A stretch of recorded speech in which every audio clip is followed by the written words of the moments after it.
So this video is going to be a more informative one, and as you can probably see from the title, it's going to be a video about selective breeding. Hey, Vsauce, Micheal here. My big picture week project, and my biology homework, but no one needs to know about that. So, now that we've got that out the way, we need to ask ourselves, what is artificial selection? It is the intentional breeding of plants or animals, and this is usually so that people can get the best traits out of these plants and or animals to create something that is specially bred, usually for a certain purpose. I'm sure you can figure out what natural breeding is. It's basically the opposite of that. As you can see, there are some key differences when it comes to artificial and natural breeding. One of the most obvious being that one is artificial and one is natural, but there are some others, and gee willikers, I'm gonna tell you what those are! The key differences between these are that natural selection produces large amounts of biodiversity, whereas artificial selection does not have a large amount of biodiversity, and this could lead to some bad connotations, but we'll get to the advantages and disadvantages later. Natural selection only allows favourable traits to be inherited, and artificial is similar, however, only the selected traits will be inherited. Which basically means that only the traits in the person has chosen will be inherited almost indefinitely. Whereas if the animals and plants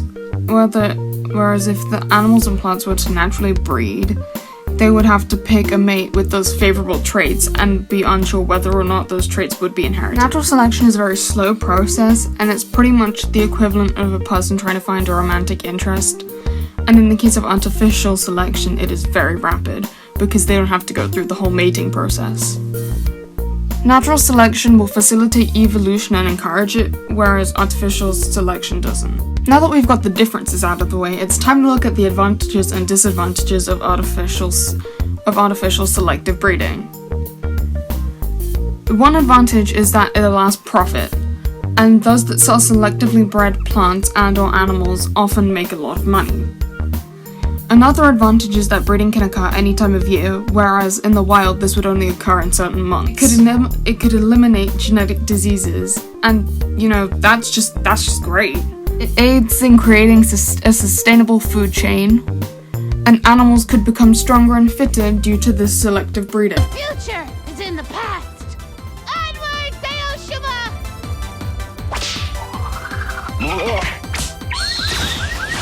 Despite all the advantages, there could also be many disadvantages, such as a lack of variety, and this could be harmful because if there is no variety, disease could spread more easily and kill off more plants or animals. Despite getting rid of genetic diseases, it could cause genetic mutations. Selective breeding usually brings discomfort to animals, and it could change evolution as well. There are many examples of selective breeding, such as the Aberdeen Angus being bred for beef, or certain dogs being bred for aesthetic reasons. For example, the breeding of thoroughbred pugs for their cute looks. Another example of selective breeding, but in plants, is quite often found in strawberries, in order to get a larger and juicier strawberry. And thanks for watching. I hope this was informative, and I hope you guys enjoyed it. So yeah, literally love all of you, and I'm so glad that my previous video had such a good response.